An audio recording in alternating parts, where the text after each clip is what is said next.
رحم الله من قرأ سورة المباركة الفاتحة.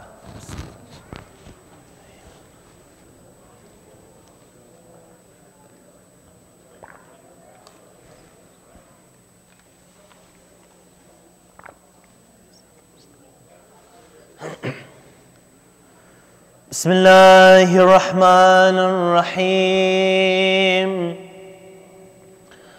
صلى الله عليك يا سيدي ويا مولاي يا رسول الله.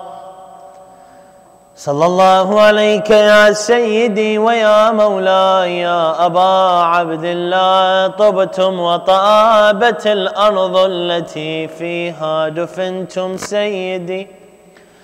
فيا ليتنا يا ليتنا كنا معكم سيدي فنفوز والله فوزا عظيما. صلوات.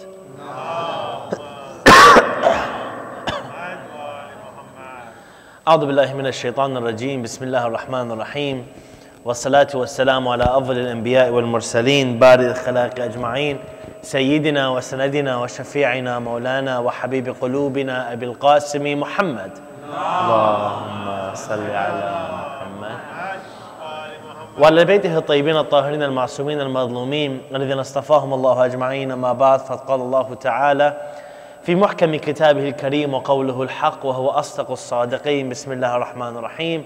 وإنك لعلى خلق عظيم. صدق الله العلي العظيم. صلوات على محمد وآل محمد.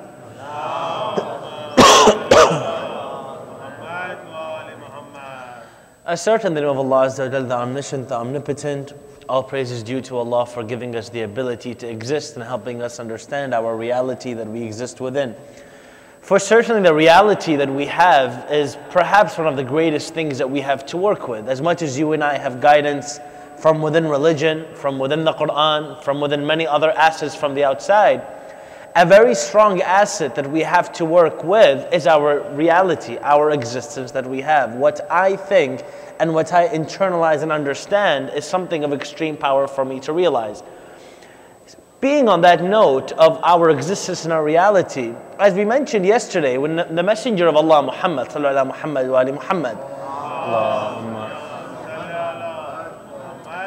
when the Messenger of Allah Muhammad came to Arabia, if there was something of power that was able, that allowed him to change the individuals around him, it was the very fact that morality played a very huge role in this change that he brought towards people. As we mentioned yesterday, his interest was not in bringing any form of ritualistic beliefs, nor was his interest in bringing about any sort of imposed religion.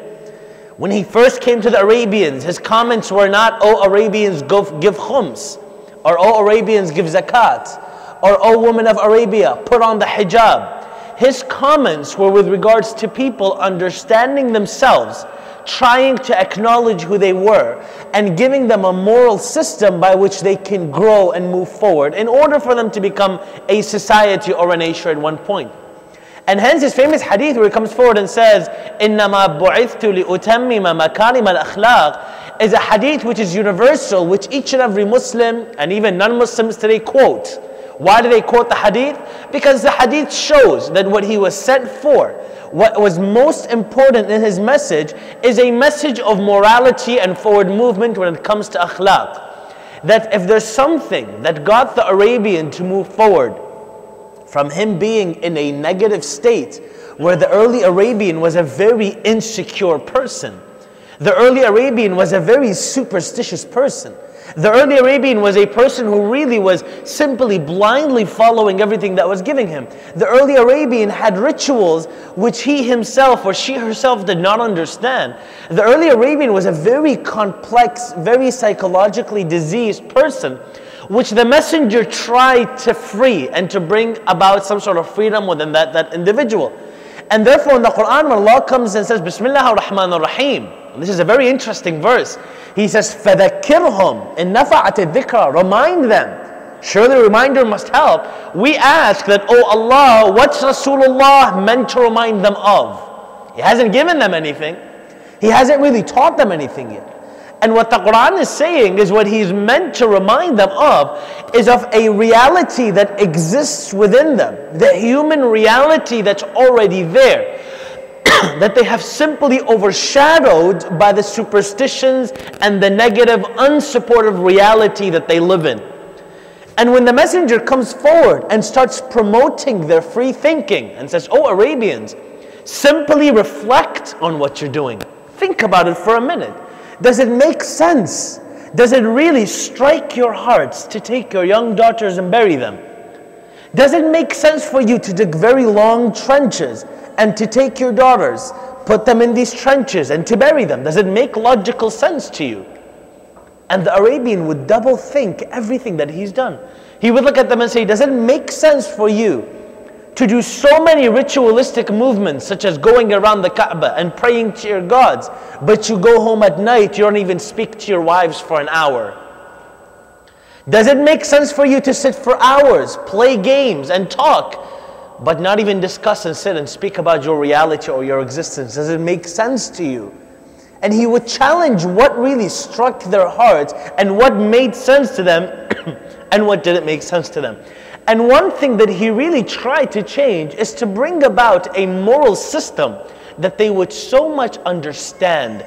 A moral system would get them to come out of the darkness that they were in.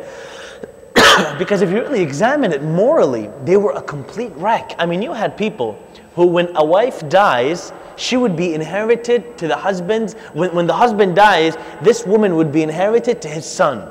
Women were bought and sold as sex slaves. Women were bought and sold as market pieces. They were not really valued as individuals. Within Arabia, you had people, for example, as we had just mentioned, burying their daughters. And there's reasons for that. We'll come to discuss that today, why they actually did that. And some seem to believe that they're justified in that, which in reality they're not justified at all. You have certain narrations which say that many of the previous companions of the Prophet even had buried their daughters because they acknowledged that there was a peer pressure in society to do so. We'll discuss that here in just a moment. But if there's something that the Prophet really wanted to do, was to establish this moral system in order for them to start moving forward and understanding the reality. But first and most importantly, if they were to even take a step forward, they themselves had to make an obvious question and ask themselves, can I be human to myself and tell myself what I'm doing just doesn't make sense? What I'm doing is simply not making sense to me. There's something here that disturbs me, that takes me away from reality. Whenever I see it, it just doesn't sit with me. And the Prophet would tell them, if there's something that doesn't make sense to you within what you're doing, and if your heart simply fears it or cannot accept it, then know that there's something wrong with what you're doing and you need to clarify your understanding of that thing. And he would allow them to be honest with themselves. And if someone said, this moral act doesn't make sense to me, or this religious practice doesn't make sense to me, he was one of the most open-hearted individuals to go out and say, come forward and speak your insecurities. I am here to listen to you. Because the system that the messenger promoted was a system where a lack of faith was actually seen as a positive in order for the Arab society to come forward and accept new forms of faith.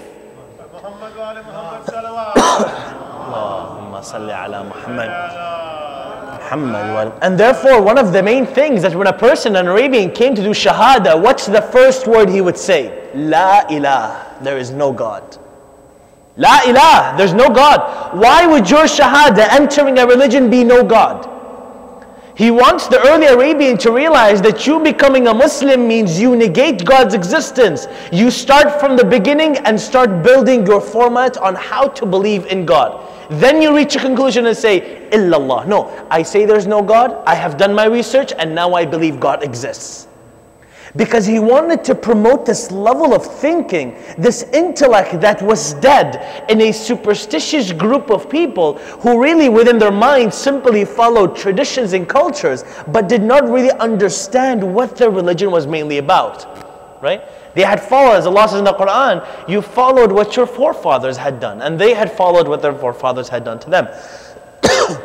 And therefore, something that he really wanted to change was morality. But it's interesting because many people ask this. If the Messenger of Allah came with a moral message and a moral understanding, which we can see the effects of, because the effects are quite profound. You have at one point, the Arabian society, as you mentioned yesterday, goes from being nothing to really overcoming their biases, overcoming their insecurities, overcoming their questions, and actually engaging within the system to move forward and to become a society which is profound. I mean, these people were sucking everything in, from the Persians, from the Romans, from the Greeks, from every direction. The Muslim and the Arab was becoming a man of knowledge. People were traveling to Arabia just to bring about a new form of knowledge. And the reason they were doing that was because the Arabian would overcome his own bias. He simply wanted to learn and submerge himself in as much reality as possible. While the other Arabian, the Arabian the Prophet first started with, was an Arabian which would not even come out of his house. Was an Arabian who was scared of any man even saying poetry. The first Arabian the Messenger had to work with was a man who, if his wife didn't listen to him, he would beat her. The early Arabian was a man, if his slave didn't listen to him, he would beat him. The early Arabian was a man that if he had a question in his head, he would go to slaughter to one of his gods in order for his gods to intervene in his head and remove the doubts that were in there. That's the early Arabian. A very insecure, unaccepting, unhuman-like individual. And when the Messenger came, he said, remove your superstitions, remove your lack of doubts, start asking and accept your humanity. Because if the angels can ask Allah, oh Allah, why are you creating a human being for us to worship or for us to bow down to when you have us? If the angels can ask, then surely you as human beings can definitely ask. If the angels are asked to question and have the rights to question, then surely what does that say about your state as human beings? And he promoted this human-like perspective of asking questions, overcoming insecurities, and allowing people to be seen as inquisitive human beings. And how many situations would he get where people would come to him and say to him, Ya Rasulullah, look at how open they were with him. Ya Rasulullah, I have an issue of adultery. Ya Rasulullah, I have an issue of alcohol, for example. They would come to him with the greatest of sins. So many hadiths, people just coming to him, man after man, saying to him, there's a sin here I've committed. There's a sin here I've committed. There's a sin here I've committed. I've committed a sin here. One man says to him to such a level that I dig up graves and I steal from the graves. And I put the body back in the grave. And I've done this to hundreds of graves. And Rasulullah in every scenario and case has come and said, let's discuss it and see where you went wrong and how you can move forward. There was a system where actually making mistakes was seen as a stepping stool to greatness. Doubting was seen as a stepping stool to greatness. Allowing people to ask and admit their mistakes and overcome insecurities was seen as a stepping stool to something much greater than what the Arabian had. Because that was the lesson that he wanted to promote. And I always ask myself, I wonder how far we are from that message. And when will we reach and go back, rebound to the way that he had taught things? But the system that the Messenger brought brings about a lot of questions, and I'd like to dissect this today. With a group like ISIS coming forward and being in the media, something that's under complete question, and people have come up to me and said, look, you need to make a lecture about this, and I thought that it's time to do something like this. With a group like ISIS under the radar, many Muslims have this question and say, you know what? If the moral system of Islam is so great, how can a group of 30,000 men take their religion and hijack it overnight? How does that work? How does it work when you have a man who gave you a noble moral system? And mind you, a lot of people come to this question because they're fed up with religion. I mean, before the ISIS issue, you had so many people coming forward and saying what? You know what? Religion only causes wars. Religion, all the wars in the world have been caused in the name of religion, right? What makes ISIS any different? Muslims are the same. Muslims are the same, right? Their Islamic system or their religious system or their moral system has been hijacked, right? They say that it's been hijacked, but if their religion is so sound, then how is it possible for it to be taken over by a group of people? And many people come to question the validity of Islam. We come and say that Islam's moral system is objective, And many come and argue this, say, look, if Islam's moral system is objective, then how is it possible to take it and reinterpret it in many different ways, making it relative? Because all of a sudden to the Muslim living in the West, cutting the hand of someone is wrong. To the person who's part of ISIS, cutting the hand of someone is okay. So how do we reconcile? On a second level, the media comes forward, right, with certain bigots. I mean, you've got people like Bill Maher, for example, people like Sam Harris, who you see on the media all the time, coming forward and saying, what? As a Muslim, do you believe in what the Quran says literally? If you say yes, their response is, if you believe in it literally, you have an issue. Why? Because you're believing in it literally. That means if you see someone who steals, you want to cut their hand. You might say, no, hold on, I don't believe in it. I believe in this, but I don't believe in this. Or I might believe in it metaphorically. They will still say, you know what, no. Either you believe in your holy text, or you don't believe in your holy text. If you don't believe in your holy text, don't call yourself a Muslim, because you're not. Don't call yourself a Muslim, because you're not. If you do, then we'll label you as a terrorist extremist, right? So tonight I'd like to dissect this idea and try to see where we can go with this, because I think it's an extremely important discussion to be made. If you examine the circle of moral relativism, something that stands out is when we examine the idea of the Messenger of Allah bringing a system of divine justice or divine command to mankind as a moral system. Many people have misconstrued, and specifically Muslims, have misconstrued this idea of God setting down religion, because to them, they follow a specific theory known as divine command theory. And this is a theory which has been under strong attack in the secular perspective. The divine command theory states this, that your good and bad and my good are bad, my good and bad and ours is only good and bad because God has made it that way. And if it was not for God's dictating that, then it would not be that way. Let me give a simple example. At one point, Socrates was walking, by a temple. And there was a man by the name of Euthyphro walking next to him. And he says to him, Euthyphro, where are you going? He says, I'm going to the temple up ahead, because at the temple I want to pray. He says, why are you praying? He says, well, you know what? God has commanded me to pray.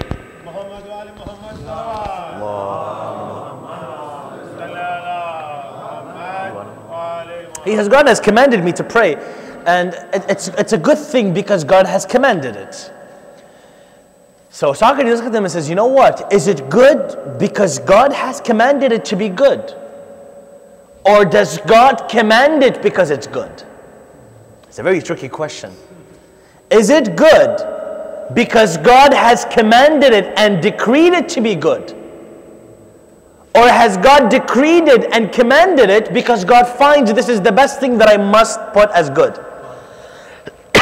And the Muslim, or any religious person, any which way you answer, you're stuck. Right? So what's Islam's reply to this? Because if you answer the first one and say, you know what, it's good because Allah the Almighty has commanded this to be good, then you have an issue. Because if God can simply commanded this to be good, then He could have easily commanded anything else to be good, and that would have been arbitrary. God commands for no reason. If God simply said, you know what, I want praying to be good, you would say, you know what, God, why didn't not praying be good? Why is it that praying is good? Why is it that when I don't pray, it's actually good? God's command here seems arbitrary.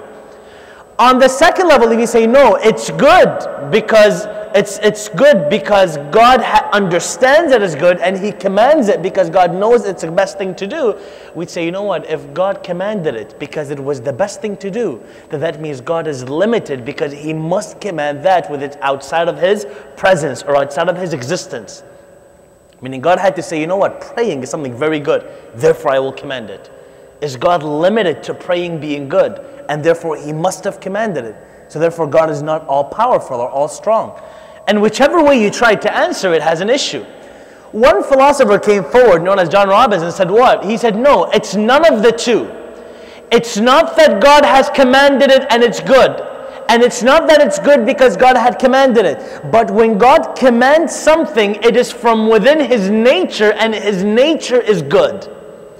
And therefore when He decrees something, it's not separate to His entity, but it's good within Him because He is all of goodness. Whenever we read the 99 names of Allah, what are they? They are the most positive, good qualities we can recall. For example, Al-Malik, Al-Quddus, Al-Rahman, Al-Rahim. Dhul Jalali wal Ikram. These are descriptions of God's qualities. And therefore, when I read them, they help me understand what God's nature is. When God decrees something, it's not that He's looking for an outer reason to decree it, but He Himself is the reason. And therefore, when He comes forward and says, for example, lying is a bad thing, or saying kind things is a good thing, that is within His essence, and He's not coming outside of His essence to decree that. So it's actually both. God decrees it because it's good, because that's His essence, and it is good because actually God also commands it.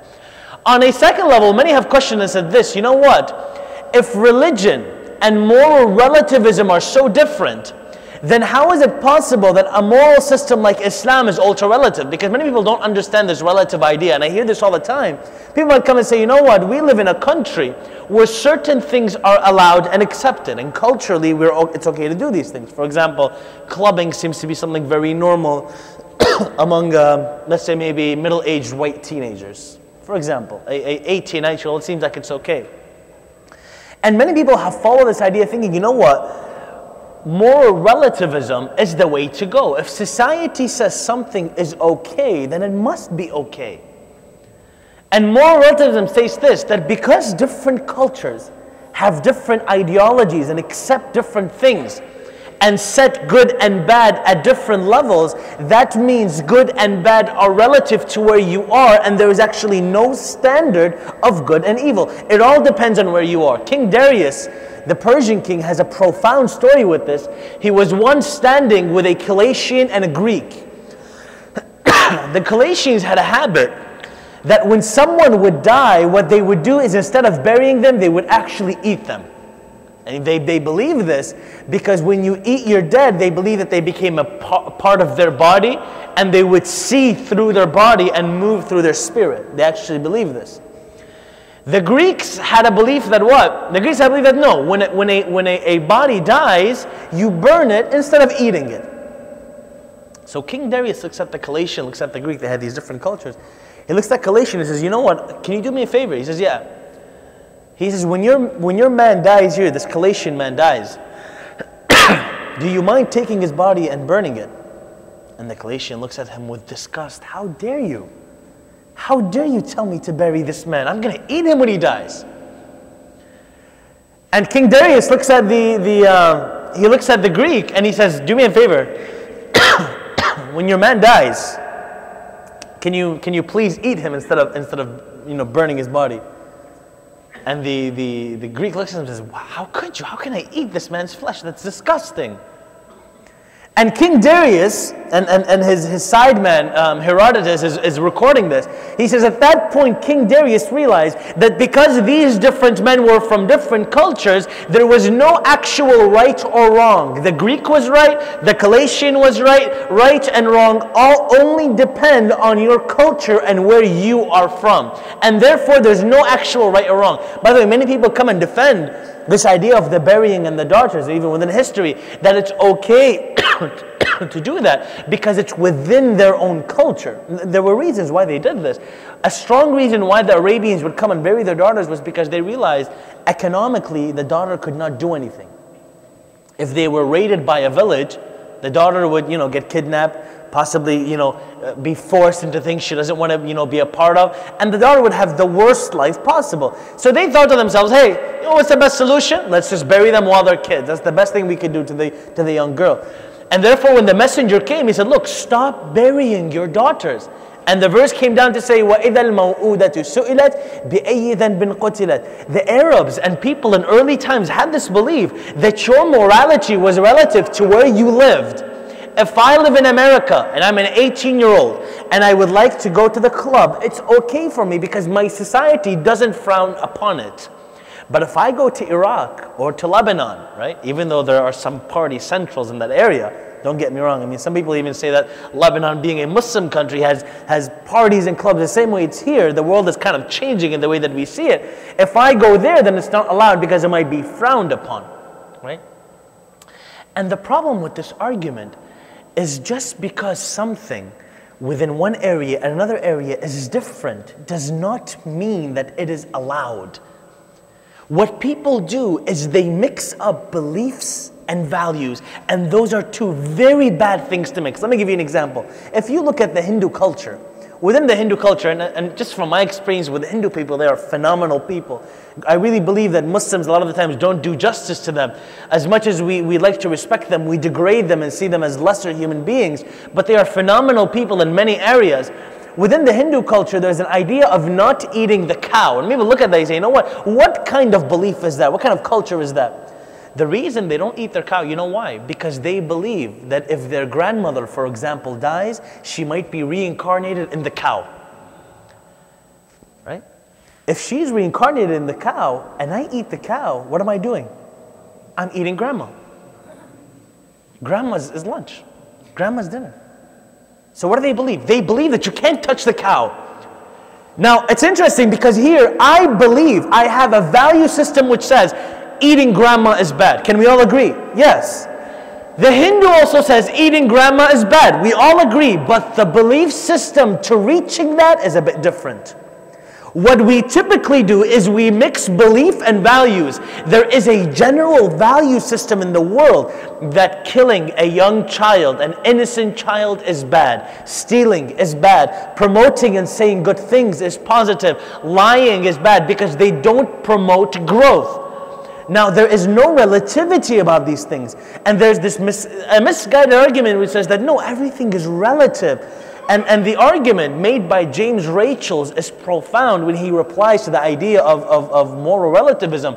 He says just because something is, which is cultures have different understandings of good and bad, does not mean values ought to also be the same. The belief system is different, but the values are the same. Those early Arabians who buried their daughters would tell you what? I am doing this to protect my daughter. And within a hadith we have men claiming and say, you know what? I'm doing this to protect her so when she gets older, I don't have to see her taken as a prisoner. They would say things like this. Many come into hadiths and say that when I buried my daughter, I felt sick to my heart doing it. The second Khalifa states, he has in one of his hadith, he says, when I came to bury my daughter, and as I was burying her, I was sweating. She gave me she took a handkerchief and she started to wipe my forehead. He said, it hurt my heart that she was doing this and she broke my heart. They realized that doing this was bad. They knew because there was a belief system. But the value was the same. I'm trying to protect my daughter. Yes, it was the wrong belief. Definitely. But the value is there. Do you see how we all share values? Beliefs might be different, but values are very similar. And it's interesting because when we examine the belief systems, that's where we can make the most change. Now, on a third level, many come and say, look, if Islam's system is not moral relativism, is it absolute? Is it an absolute system where laws are not relative at all? Absolutely not. Islam is a system which is meant to promote growth. I'll give you an example. Lying in general is bad. Someone came in here with an axe and says, where's that redhead, Ali Najaf? I'd lie and say, look, I'm not here. Or one of you guys better lie and say, Ali Najaf is not here. If you tell the truth, I might get angry with you. Would Islam say that's a bad thing? Absolutely not. Islam would say, no, that's a good thing. Because Islam realizes at times what's holy is the amount of growth that Allah might bring. Yes, in general, in most cases, lying is bad. In most cases, obviously, killing is bad. In most cases, these things are bad. Does Islam say your system is completely absolute? No. Islam says there is a side which is relative, but there are these absolute values and moral guidances that exist, such as being modest, such as not killing, because these things promote growth within society. Now, some ask this, if Islam does say this, then what's going on with the idea of a group coming forward and saying, no, you know what, Islam says this instead of this. When ISIS comes forward and says, no, Islam actually says to kill instead of promoting good. What happens to your absolute system that you've created that the Messenger of God was meant to do? Because what people cite is this, is you know what, go to the Quran. And many young people, by the way, have a very hard time applying this because they just simply haven't looked at the verses. Look at the Quran. The Quran says if a person is an apostate, kill them. The Quran says if a person steals, cut their hand. The Quran says if a man or a woman commits adultery, whip them. It's in the Quran. And you've got people who come online and say, no, it's in their Quran. Read the Quran. It's there. And we typically reply and say, what? You know, it's not within our Quran. It doesn't exist, but it's actually there. We say, no, we don't believe in it. It's not something that's a part of our belief. It's not something that's there. No? Well, we can also say, no, it's for an extremist group who's uneducated. They'll tell you, well, look, a lot of these people are PhDs. They're very smart people. The man who planned the 9/11 attacks was a PhD. He had his dissertation from America. So what kind of things do we understand here? How do we apply this idea? Something that's most important to understand is that religion does not exist in a sense of vacuum that we would like to think that it exists. And many people have this idea that religion exists in this vacuum with no external factors. I'll tell you something. Generalizing a religion of 1.8 or 1.6 billion people is definitely not the way to go. But we must also understand that religion does not exist in a vacuum. There is this knee-jerk reaction, let's judge and damn and doom every individual who's part of this religion. But I'll tell you something, if religion doesn't exist in a vacuum, and people can take religion and reinterpret it, then that means something. What that means is if I am a violent person, I can go to the Quran and find violent verses. If I am a peaceful person, I can go to the Quran and find peaceful verses. If I am a feminist, I can go to the Quran and find feminist verses. If I am a liberal, I can go to the Quran and find liberal verses. If I am a conservative, I can go to the Quran and find conservative answers. The very nature of the Quran is it does not exist within a vacuum and says, take this and mean it and contextualize it in this very exact way. But Quran understands that you and I are an open community which is meant to grow. You and I over time understand things contextually within our area and within where we live and the times that we exist within. And therefore it's left a piece of interpretation up to how you and I grow and understand it as we see it. But to say that every single Muslim and most Muslims look at the Quran and they interpret it literally, or most Muslims are violent because we're going to take one verse and remove ourselves from all other verses, that's a complete issue. Because I tell you, what's happening here is not a Shia Sunni issue, sectarian issue. It's a group of individuals taking the extreme of a religion, the extreme, because they are within themselves violent. And I ask this question to everyone sitting here. Imagine religion did not exist tomorrow. Imagine Quran was not there, Hadith was not there. Do you think ISIS would still find ways and means to kill people? Would they or would they not? They would most definitely will. Because what we're not tackling here is there's an issue of poverty that exists. There's an issue of mental disorders that exist. When you take a group of people within an area and suppress them 10, 15, 20 years, many of their family members have been killed. Many are uneducated. Many people have no welfare. They have no ways of living, no healthcare, no water, no food, no system of living, nothing that absolutely exists. And you look at those people and say, I still blame them for what they're doing. As much as I want to blame them and as much as they are wrong, which they are, there are factors at play here which are much deeper than religion. Religion simply is the outer garb that is shown. And it's interesting to note here that take any system in the world, any system that you see that exists within the world, it has been used for evil, but we never criticize it. Look at science. How holy and noble is science today? Very noble, very holy. Did you know that the bombs struck on Hiroshima and Nagasaki were immediate reactions to the scientific revolutions that happened in the 1900s? We never say, you know what, science has killed so many people. Or we never say Stalinism was the cause for World War II.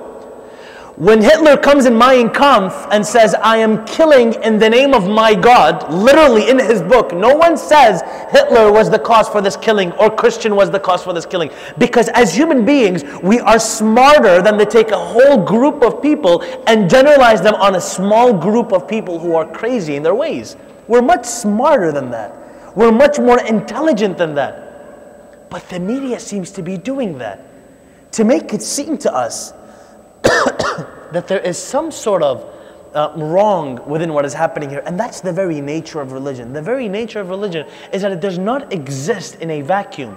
And it's interesting to note this.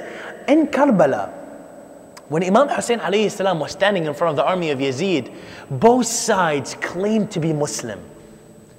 Both sides claimed to love the Ahlul Bayt.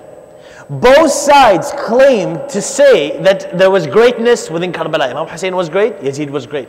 Many would even come today and say what? Our master Yazid killed our master Hussein. It's amazing how people can take religion, really fascinating, and simply interpret it in the way that they see is right. And how many people in history have done that? It's been a grand scheme that's existed all along history. But Imam Hussein looks at them and realizes, he says, you guys are taking something much deeper here. There's something much more than religion at stake. What is it? And they say it. What do they say to him? They say to him, we don't kill you because we don't know who you are. We don't kill you because it's not like we don't know who your parents are or your grandparents are. We kill you because there is a sense of revenge in our hearts to what your father has done to our uncles, our cousins, our grandfathers in the battle of Badr and Hunayn. There's that sense of underlying anger and terror that they use religion. Unfortunately, religion can be misused to use religion in order for them to dictate what they believe and what they understand. And Imam Hussein acknowledges, as much as I talk to them, as much as I speak to them, there is a closed mentality that will never open because their hearts have been filled with anger. Their hearts have been filled with terror. They've been filled with being scared. They have been suppressed. And therefore, I don't blame them for doing this, right? Imam actually within Karbala cries for them and says that I wish that Allah Azza wa Jal can forgive them for what they are doing because they are doing so much wrong. They don't know who they are killing. And Imam Hussein alayhi salam does something quite profound on that day. Imam alayhi salam, one of his companions, Mus'ab ibn Awsaja, says to the Imam, says to him, can we start them with war? I want to start them to be the first person to attack them. Imam Hussein alayhi salam says to Muslim, put your arrow down and put your bow down. He says to him, why? He says, I would hate to meet Allah on the Day of Judgment being the first person to throw an arrow at them. While Imam Hussein alayhi salam was doing this, Shimr ibn al-Jawshan fires, or Umar ibn Sa'd fires the first arrow. And he looks at his army and says to them, make sure to become witnesses in front of my Amir, Ubaydullah ibn Ziyad, that I was the first person to throw the first arrow at Hussein and his family. And therefore those fiery arrows they threw were not the first. One of those arrows struck the very heart of Imam Hussein alayhi salam. One of those arrows struck the eye of Abu al-Fadl al-Abbas alayhi salam. One of those arrows struck the neck of Abdullah Ali al-Asghar, the son of Imam Hussein alayhi salam. When Harmala was caught many years by the ones who took victory from Hussein alayhi salam, by Mukhtar al-Thaqafi, Mukhtar stands Harmala and says to him, oh Harmala, tell me, which arrow of the many arrows that you threw broke your heart? He says to him, on the day of Karbala, on the day of Ashura, I threw 3 arrows. The first arrow was to strike the eye of the brother of Hussein, Abu al-Fadl al-Abbas. When he was going back to the tents, we realized that if Hussein got a single drop of water, Hussein would be able to annihilate the army. He says we had to stop Abbas. We threw an arrow and the arrow fell into his eye. He says to him, what was the second arrow that you threw? He says, the second arrow that I threw was when Hussein was on the battlefield. I threw a 3-pronged arrow at his heart. He said, which arrow hurt you the most? He says, the arrow that I threw was the arrow that struck the young son of Hussein ibn Ali. When his father brought him out and he raised him to the sky and he says, Ya lillah lil khatb al fadhi' anbi'uni ana al mudhnib am hadha al radhi'. He said, tell me, O people, have I committed the sin or is it the young child? He says to them, if you don't want to save me, then at least save the young child who hasn't done a single thing. Umar ibn Sa'ad looks at Harmala and he says to him, Harmala, and the discussion of Hussein. He says that I took an arrow that I use to kill the she-camel when we go hunting, and the wind blew and the white neck of young Abdullah was shown. He says, I pointed my arrow and I struck the young son of Hussein.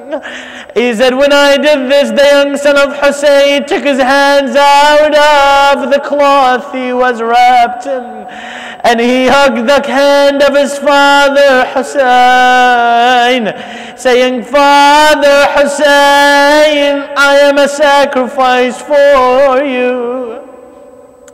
Imam al-Hussein alayhi salam takes Abdullah back. The first one to greet him is his sister Sukaina, the daughter of Imam Hussein. She says, Aba ya Hussein, هل سقيت عبد الله ماء وأتيتنا بالبقية? Father Hussein, have you given Abdullah water and brought us back the rest?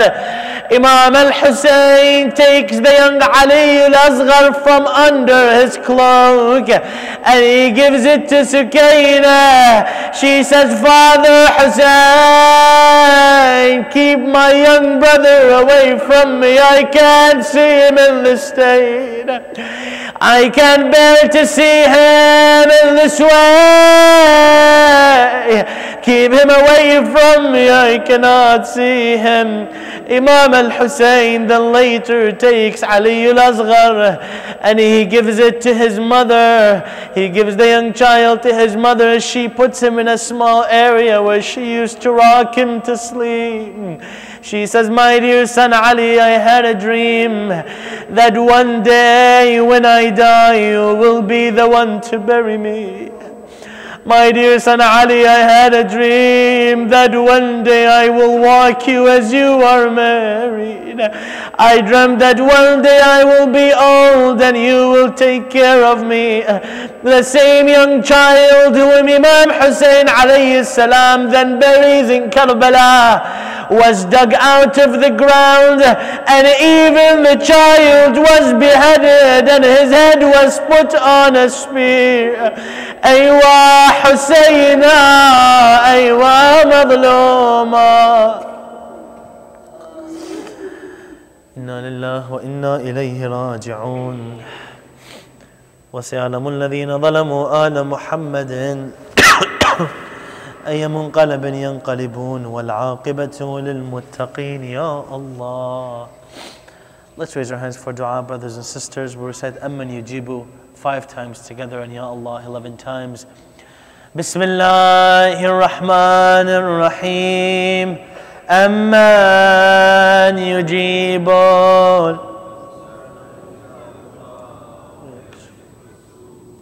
أمن يجيب المضطر إذا دعا أمن يجيب المضطر إذا دعا فالسوء أمن يجيب المضطر إذا دعا. One final time in our loudest of voices. Amman yujiba.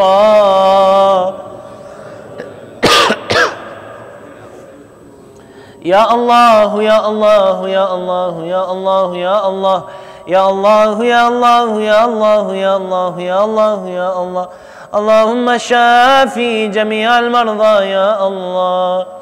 Allahumma qdi jami'a hawaijina, Ya Allah. Oh Allah, protect the zuwar of Aba Abdullah alayhi salam. Those who are oppressed around the world, protect them, Ya Allah. Keep us on the path of Muhammad wa Ali Muhammad. ولأرواح المؤمنين والمؤمنات والمسلمين والمسلمات نقرأ جميعا سورة المباركة الفاتحة تسبقها صلوات.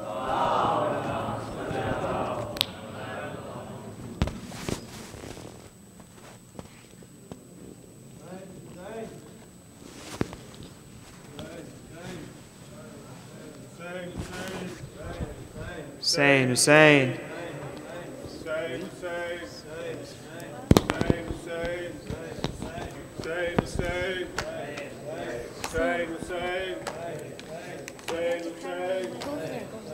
Let me go next to me.